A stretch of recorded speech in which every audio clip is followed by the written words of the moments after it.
स्वागत है दोस्तों आपके अपने YouTube चैनल स्कूल टाइम में। दोस्तों अप्रैल सैलरी से रिलेटेड बात करते हैं। इस वीडियो के अंदर हम डीए अपडेट के बारे में बात करेंगे। दुर्घटना बीमा कटौती कैसे करना है इसके बारे में बात करेंगे और इससे रिलेटेड स्कीम और फैमिली डिटेल को कैसे अपडेट करना है इससे रिलेटेड हम जानकारी आपसे शेयर करेंगे। आपसे रिक्वेस्ट है वीडियो के अंत तक बने रहें, वीडियो बड़ा महत्वपूर्ण है और वीडियो को अंत तक देखें। और अभी तक आपने अगर चैनल को सब्सक्राइब नहीं किया है तो प्लीज़ हमारे चैनल को ज़रूर सब्सक्राइब करें, बेल आइकन को प्रेस करें ताकि हर नोटिफिकेशन आपको समय पर उपलब्ध हो सके। आप सभी ने डीए को अपडेट कर लिया होगा। अगर अभी तक आपने डीए अपडेट नहीं किया है तो फिर आप यहाँ पे मास्टर डाटा के अंदर डीए रेट अपडेट का ऑप्शन है, इस पर क्लिक करें। मास्टर के अंदर जाते हैं और मास्टर के ऑप्शन में आप यहाँ डीए रेट अपडेट का ऑप्शन आप देख पाते हैं। यहाँ डीए रेट अपडेट पे आप क्लिक करें और उसके बाद में यहाँ पर पे कमीशन आपको सेलेक्ट करना होगा। 7th पे आप सेलेक्ट कर लें और 7th पे सेलेक्ट करने के बाद में उस ऑर्डर को सेलेक्ट करना होगा। यहाँ से आप क्लिक करेंगे और ऑर्डर को सेलेक्ट करें। 42% डीए रेट का ऑर्डर है और इसी पे हमें क्लिक करके इसको सेलेक्ट करना है, तो आप इसको सेलेक्ट कर लें। और उसके बाद में आप यहाँ देखेंगे तो 42% डीए रेट आपका सिलेक्टेड रेट हो चुका है और यहाँ आपको कुछ नहीं लिखना है, सिर्फ नीचे की तरफ अपडेट का ऑप्शन है, अपडेट के ऑप्शन पे आपको क्लिक कर लेना है। तो ये डाटा अपडेट सक्सेसफुली का मैसेज आपके सामने उपलब्ध होगा और यानी आपका डाटा बिल्कुल अपडेट हो चुका है। सभी कार्मिकों का डीए अपडेट 42% हो चुका है। डीए रेट अपडेट से अपडेट करने के बाद में हमें प्रत्येक कार्मिक की सैलरी प्रोफेशन में जाकर के उसकी सैलरी के अंदर भी डीए रेट का अपडेट हुआ है या नहीं हुआ है एक बार ज़रूर चेक कर लेना चाहिए। बिल डिटेल में जाकर के आपको चेक करना होगा। तो यहाँ पर आप देखेंगे डीए 104 के साथ में जिस कार्मिक की राशि के सामने एफ कोष्टक में लिखा हुआ होगा उसकी राशि तो अपडेट हो चुकी होगी, लेकिन ऐसे कार्मिक जिनके डीए 104 के राशि के सामने कोष्टक में ए लिखा हुआ है इनकी राशि अपडेट नहीं हुई होगी। आप कैलकुलेशन इसको ज़रूर करें और एडिट के बटन पर क्लिक करके इनकी सही राशि जो कैलकुलेशन के आधार पर आती है वो यहाँ पर आप एंटर करें अमाउंट में और उसके बाद में सबमिट पर क्लिक करें तो ये डिटेल सक्सेसफुली सबमिट हो जाएगी। जीआईएस यानी दुर्घटना बीमा से रिलेटेड अपडेट्स हैं। जीआईएस को अपडेट करने के लिए नॉमिनी का अपडेट होना ज़रूरी है और नॉमिनी अपडेट होने के लिए फैमिली डिटेल का अपडेट होना ज़रूरी है। ये तीनों एक दूसरे से रिलेटेड है, इसलिए मास्टर डाटा में जाकर के सबसे पहले आपको फैमिली डिटेल चेक कर लेनी है। कार्मिक की फैमिली डिटेल कंप्लीट होना चाहिए और स्कीम डिटेल के अंदर नॉमिनी डिटेल्स कंप्लीट होना चाहिए जीआईएस से रिलेटेड। मास्टर डाटा के अंदर एम्प्लॉय डिटेल को आप ओपन करेंगे, उसके बाद में एम्प्लॉय को आपको सेलेक्ट करना है और सबसे पहले उसकी एम्प्लॉय की फैमिली डिटेल को आपको चेक करना है। जब आप एम्प्लॉय की फैमिली डिटेल को ओपन करते हैं तो यहाँ पर दो ऑप्शन है, इंसर्ट डिटेल्स और शो डिटेल्स। शो डिटेल पर क्लिक करके आप एम्प्लॉय की जो डिटेल्स यहाँ पर पहले से फीड है उसको आप चेक कर सकते हैं। फैमिली डिटेल होगी तभी आप नॉमिनी डिटेल्स सेलेक्ट कर सकते हैं। ये फैमिली डिटेल आप देख लें। यहाँ पर अगर कुछ एडिट आपको करना हो तो वो भी आप कार्मिक के बताए अनुसार आप एडिट कर लें। अगर डिटेल एंटर नहीं है, ऐड नहीं है, तो आप इंसर्ट डिटेल पर जाकर के फैमिली डिटेल को कंप्लीट करें। कार्मिक के फैमिली मेम्बर का नाम, उसके बाद यहाँ पर रिलेशन, उसके बाद में डेट ऑफ बर्थ और वर्किंग स्टेटस में वर्किंग और नॉन वर्किंग ये यहाँ पर सेलेक्ट करना होगा। उसके बाद में सबमिट पर क्लिक करके डिटेल को सबमिट करना होगा। फैमिली डिटेल कंप्लीट हो जाने के बाद आप स्कीम डिटेल को चेक करें और स्कीम डिटेल के अंदर जितनी भी स्कीम से SIPF से रिलेटेड वो कार्मिक का उसमें शेयर परसेंटेज होना चाहिए। स्कीम टैब को आप सेलेक्ट करें। उसके बाद में यहाँ पर आप देखेंगे नेम होगा, नॉमिनी, उसके बाद में रिलेशन और परसेंटेज और उसके बाद एक्शन का ऑप्शन होगा। अगर ये चीज़ आपके शो नहीं होती है तो फिर आपको यहाँ पर सभी डिटेल्स को एंटर करना होगा। और अगर डिटेल्स एंटर है तो आप ये चेक कर लें कि GIS की डिटेल एंटर है या नहीं है। और परसेंटेज वो होना चाहिए जो कार्मिक ने SIPF पोर्टल पर अपना GIS में सेलेक्ट किया है। अगर 2 नॉमिनी सेलेक्ट की हैं और परसेंटेज डिवाइड की है तो फिर आपको यहाँ भी परसेंटेज डिवाइड करके दिखाना होगा। स्कीम्स के अंदर आप देखें, यहाँ पर जनरल प्रोविडेंट फंड यानी ये GPF का ऑप्शन है, ग्रुप इंश्योरेंस है और स्टेट इंश्योरेंस है। ये ग्रुप इंश्योरेंस यानी GIS का जो कटौती हम करने वाले हैं 220, 700, 1400, 2100, ये उससे रिलेटेड होगा और यहाँ पर उसका परसेंटेज शो होना अनिवार्य है। स्कीम के लिए नॉमिनी सेलेक्ट करने के लिए आपको ऊपर यहाँ पे आना पड़ेगा। यहाँ पे स्कीम नेम आपको सेलेक्ट करना होगा। यहाँ स्कीम नेम का ऑप्शन है, इसको आपको सेलेक्ट करना है। और यहाँ आप जैसे अगर GPF चालू होता है तो वो यहाँ पर ऑप्शन आपको मिल जाएगा, उसके बाद में ऐड हो जाएगा वो ऑप्शन। और ग्रुप इंश्योरेंस ये आपको फ़िलहाल सेलेक्ट करना है। और स्टेट इंश्योरेंस भी आप एक बार देख लें, ये भी आपका कंप्लीट होना चाहिए। फ़िलहाल हम बात कर रहे हैं ग्रुप इंश्योरेंस की, GIS की, तो आप यहाँ पर GIS को सेलेक्ट करेंगे। यानी जितनी भी डिडक्शंस हैं उन डिडक्शंस स्कीम से रिलेटेड उनको यहाँ से आपको स्कीम भी सेलेक्ट करना होगा और उससे रिलेटेड एक एक करके आपको सेलेक्ट करते हुए नॉमिनी भी अपडेट आपको करना होगा। उसके बाद में नॉमिनेशन नेम होता है। तो ये जो फैमिली डिटेल्स हमने कंप्लीट की है उसके आधार पर यहाँ पर आपको टेबल शो होगी और वहाँ से आपको नॉमिनी सेलेक्ट करना होगा।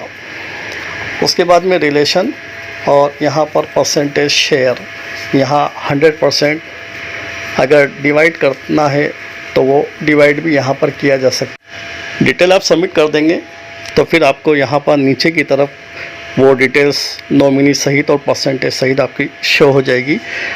और उसके बाद भी अगर कोई कमी रह जाती है तो आप एडिट उसको कर सकते हैं। तो नंबर 1 DA से रिलेटेड हो गया अपडेट। उसके बाद में फैमिली डिटेल और स्कीम डिटेल से रिलेटेड अपडेट हो गया। ध्यान रहे ये फैमिली डिटेल और स्कीम डिटेल SIPF में भी कंप्लीट होना चाहिए। एक बार आप SIPF का पोर्टल खोल करके और DDO ID से नॉमिनी डिटेल को भी चेक कर लें। अगर अनकम्प्लीट है तो उसको आप कंप्लीट करें ताकि आगे आपको कोई परेशानी ना हो बिल से रिलेटेड। GIS की कटौती को अपडेट करना है, उसके लिए बिल प्रोसेसिंग और सैलरी प्रिपरेशन, बल्क डिडक्शन, ये सबसे अच्छा ऑप्शन है। बल्क डिडक्शन, जब भी कोई डिडक्शन आपको अपडेट करनी हो तो बल्क डिडक्शन का उपयोग करें।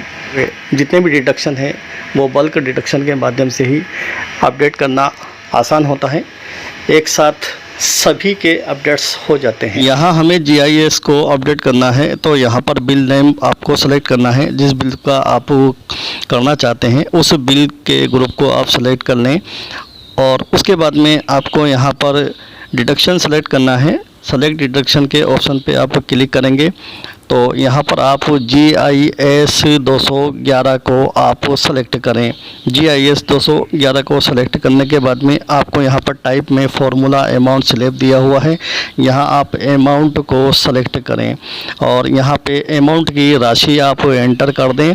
उसके बाद में इधर जो सेलेक्ट एम्प्लॉइज़ हैं, चाहे तो आप ऑल एम्प्लॉइज़ को सेलेक्ट कर सकते हैं अगर सभी की राशि समान है तो, और अगर राशि असमान है 350 वाले जो कैंडिडेट्स हैं, जो कार्मिक्स हैं, उनको आप सेलेक्ट कर लें और बाकी को अनटिक ही आप रहने दें। उसके बाद में सबमिट पर क्लिक करेंगे तो डाटा एडेड सक्सेसफुली आपके पास मैसेज आ जाएगा। ओके पे क्लिक करके इसको बंद कर दें। तो जिन कार्मिकों का आपने 350 डाटा अपडेट किया है वो यहाँ पर अपडेट हो चुका है और नीचे की तरफ GIS की कटौती यहाँ पर ऐड हो चुकी है।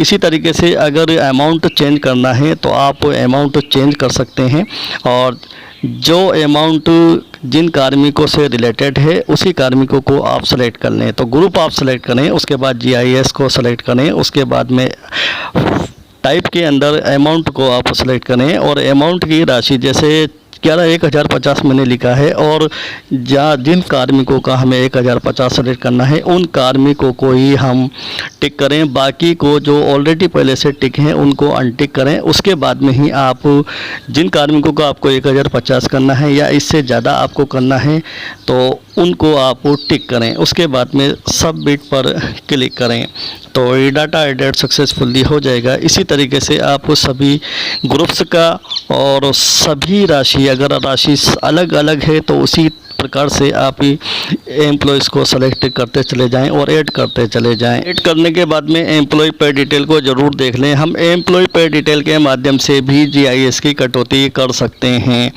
ये सैलरी प्रिपरेशन के अंदर एम्प्लॉय पे डिटेल को हम ओपन करते हैं, तो एम्प्लॉय पे डिटेल को जब हम ओपन करते हैं तो यहाँ पर आपको ऐड डिडक्शन का ऑप्शन मिलेगा। ऐड अलाउंस के पास में ऐड डिडक्शन का ऑप्शन आपको मिलेगा। अब यहाँ पर add new deduction, selected deduction को आप यहाँ पर सेलेक्ट करना है। जीआईएस 211 ही आप यहाँ पे सेलेक्ट करेंगे और उसके बाद में आपको टाइप के अंदर यहाँ पे तीनों चीज़ें आपको मिलेगी, अमाउंट और फॉर्मूला। तो आप यहाँ पे अमाउंट को सेलेक्ट करें, उसके बाद में अमाउंट को एंटर करें जितनी भी राशि का आप करना चाहते हैं कार्मिक का। उसके बाद में सबमिट पर क्लिक करेंगे। डाटा एडेड सक्सेसफुली हो गया। अब यहाँ पर ये आपके नीचे राशि शो हो गई है और जीआईएस की कटौती शो हो गई है। एग्जिट करके आप इसको बाहर निकल जाएं। अब यहाँ पर एम्प्लॉय पे डिटेल के अंदर आप चेक कर सकते हैं कि जीआईएस की कटौती एम्प्लॉय की हुई है या नहीं हुई है।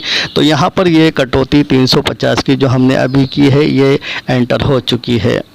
डिडक्शन को एडिट भी किया जा सकता है। एडिट के ऑप्शन पे क्लिक करके यहाँ से वापस अमाउंट को सेलेक्ट करेंगे और अगर राशि चेंज करना है तो आप यहाँ से अमाउंट यहाँ पे फिगर चेंज कर सकते हैं और अपडेट पर क्लिक करके इस राशि को अपडेट कर सकते हैं। डाटा अपडेट सक्सेसफुली आपका हो जाएगा। तो ये दोनों तरीके हैं जीआईएस कटौती को ऐड करने का, और यहाँ से एडिट के ऑप्शन से एडिट भी कर सकते हैं। बल्क डिडक्शन से सभी एम्प्लॉयज़ का या एक कैटेगरी के एम्प्लॉयज़ का हम एक साथ कर सकते हैं, और यहाँ पे एम्प्लॉय पे डिटेल के अंदर एम्प्लॉयज़ वाइज अलग अलग हम कार्मिक का अपडेट कर सकते हैं या उनकी डिडक्शन को ऐड कर सकते हैं। जो रेगुलर डिडक्शंस अभी जारी है जैसे मार्च में, उसी तरह से आपको ये अप्रैल में सिर्फ जीआईएस की बढ़ोतरी आपको करनी है। टैक्स से रिलेटेड अगर किसी का अपडेट है तो वो आप कर लें। किसी कार्मिक का जीपीएफ में कोई संशोधन है या कोई बढ़ोतरी या घटाना है तो वो भी आप कर सकते हैं। जीपीएफ में भी ये डिडक्शन आप संशोधित कर सकते हैं। 15 से पहले आपको ये सभी डिटेल्स कंप्लीट कर लेनी है।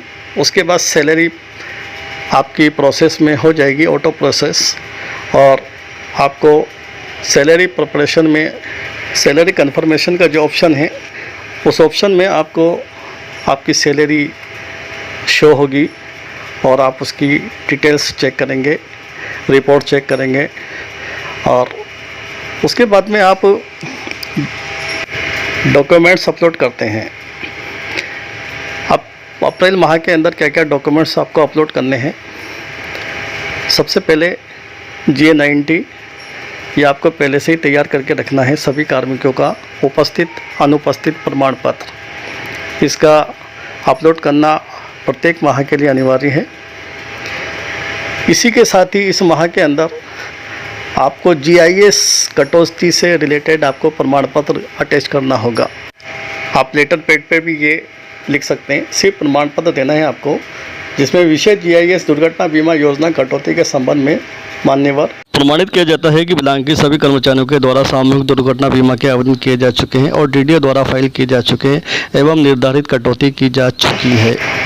तो पहला डॉक्यूमेंट GA90 और दूसरा जीआईएस का प्रमाण पत्र। नंबर 3 जीआईएस के फॉर्म जो जीपीए प्रपोजल कार्मिकों ने किए हैं वो सभी अपलोड नहीं करना, बल्कि जिन कार्मिकों ने राशि को परिवर्तित किया है, डिफरेंट अमाउंट को सेलेक्ट किया है, जैसे किसी ने 700 किया है, 1400 किया है, किसी ने 2100 किया है, तो ये संबंधित जीपीए प्रपोजल के फॉर्म अपलोड करने होंगे।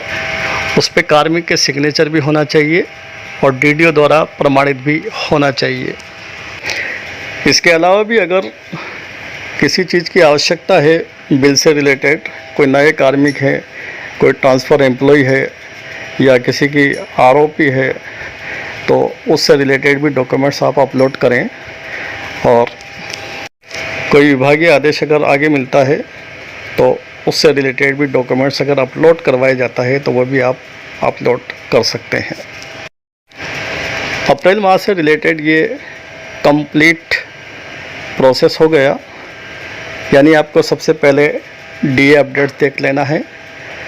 जीआईएस कटौती से रिलेटेड आपको अपडेट से फैमिली डिटेल अपडेट करना है, नॉमिनी डिटेल अपडेट करना है, SIPF पोर्टल पर भी अपडेट कर लेना है। ये नॉमिनी और परसेंटेज शेयर जो भी GPA प्रपोजल में किया होगा वो SIPF में भी अपडेट होना।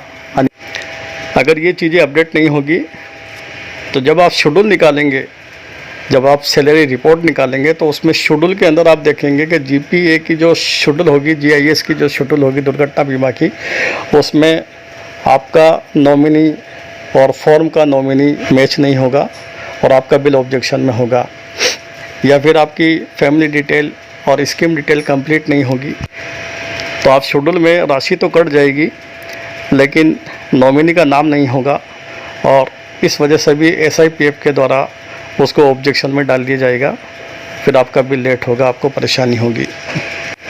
तो 15 से पहले आपको ये सभी अपडेट्स कर लेने हैं।